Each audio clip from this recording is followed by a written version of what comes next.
If you are thinking of voting for Hillary in 2016, you better do your homework. One key reason is because George Soros is now the co-chair of Hillary Super PAC. George Soros was the money behind Obama and the agenda that Obama has tried to hide from low-information voters.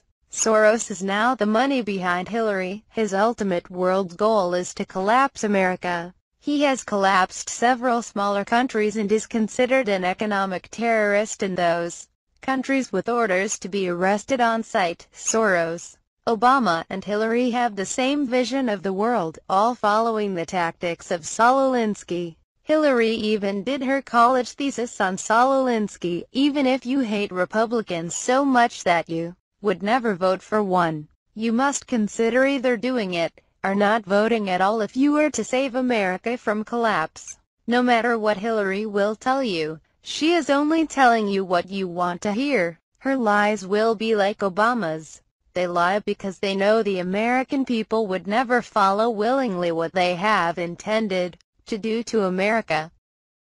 He's been trying to reorder the world as if he is the creator.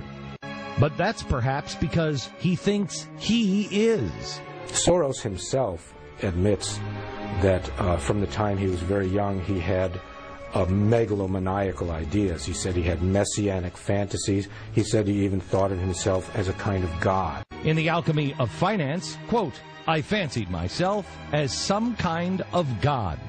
Soros goes further in that he has said that he wants to be the conscience of the world. He was quoted by his biographer, Kaufman. Yes, I did say that, and actually I stand by it. I think the world very much needs a conscience. I want my foundation network to be the conscience of the world. He was born in Budapest, Hungary on August 12, 1930, as George Schwartz, the son of Orthodox Jews. Today, Soros is an atheist who doesn't embrace his Jewish identity and rarely supports Jewish causes or Israel. That, of course, is something, again, very, very much a part of my psyche, anti-Semitism and hatred of Jews. I think there are enough Jews to take care of Israel.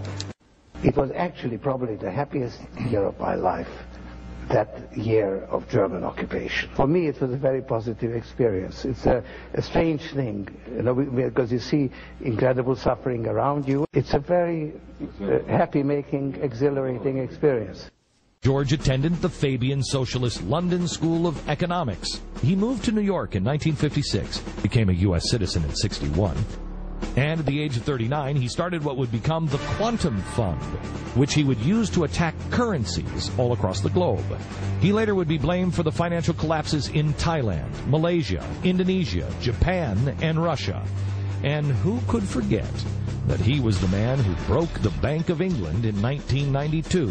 That I made on this particular transaction, the estimate is about $1 billion. I precipitated the event which occurred, I think, the next day or within 2 days. So, in a way, it works as in the Marxist way. Karl Marx's proposition, from everybody according to their ability and to everybody according to their needs, was a very attractive idea. Soros also collapses regimes with his Open Society Fund. Open society is a desirable form of social organization, both as a means to an end and as an end in itself. If what your vision that you set out was enacted, would we have as one final result a more equal distribution of wealth? It would lead to a more equal distribution of wealth. When you try to, let's say, improve society, you affect different people and different interests differently, and they are not actually commensurate. So you very often have all kinds of unintended adverse consequences. So I had to experiment, and it was a learning process. The first part was this subversive activity, disrupting repressive regimes. That was a lot of fun. So what is his target now? Us. America. He said it himself on many occasions. He said, what I have done in other countries in terms of overturning bad governments, I'm going to do in this country. In one of his books, Soros writes, quote, "The main obstacle to a stable and just world order is the United States." George Soros is really the Dr. Evil of the whole world of left-wing foundations. I set up a foundation to promote open society throughout the world. I established an American branch for the Open Society. There is a deep-seated conflict between capitalism and open society. Open society is endangered by our current leadership in this country, and that is when I refocused my attention on the United States. How has America got to be different? I felt that I have got to get involved in America, and that's, at the time, I felt that if we could terminate President Bush's hold on the White House. So I think you need a new world order. The affirmative task we have now is to actually create a new world order. China has to be part. The question is whether we need, and whether Mr. Soros and his foundations can help to bring more foreign influence into the United States instead of relying on what is essentially a balance between Democrats and conservative Republicans. I think you put your finger on a very important flaw in the current world order, and that is that only Americans have a vote in Congress, and yet it is the United States that basically determines policy for the world. That is a flaw in the current setup. Political analysts say the shadow party he has built here greatly resembles those he created in other countries before instigating a coup. He created his own party within a party, or his shadow party outside of the Democratic Party, the Center for American Progress. That was one of the original shadow party groups. This group, from the beginning, was charged with getting control of the conservative media.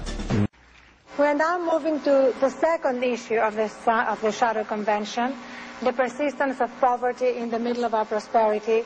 And it gives me great pleasure to welcome one of our conveners, the Reverend Jim Wallis, the head of the Court Renewal, a new coalition of churches to fight poverty, and the editor of Sojourners. Our country needs us, and we need people like George Soros, who is fearless and willing to step up when it counts. These are the Open Society. These are just the things that he has donated to. I just want to show you because we don't have a lot of time. So I just wanted to show you the list. These are the list of the organizations that are involved, you know, in these 5 steps. And we wrote it out for you. But I just wanted to show you that it's no big deal. It's not like you're overpowered or anything like this. There's more. This is less than half of them. But other than that, there's nothing to see here. Just move on with your lives. Nothing to see here, folks.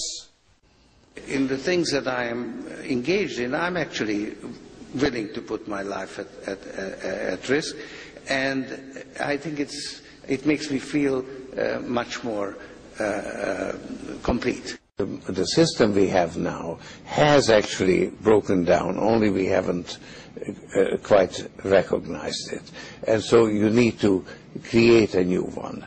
And this is the time to do it. And welcome to socialism. You wouldn't want a man like this anywhere near the President of the United States, would you? Soros has been granted at least 4 visits so far to the Obama White House. This, a man who has repeatedly called for the devaluation of the dollar. A slow decline in the value of the dollar, a managed decline. He's waged a war against capitalism.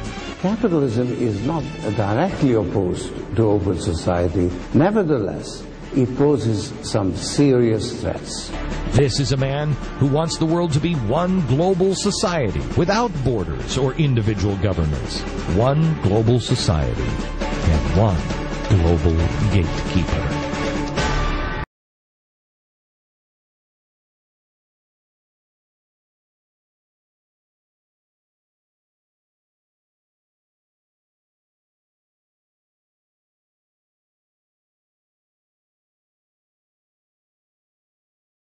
What difference at this point does it make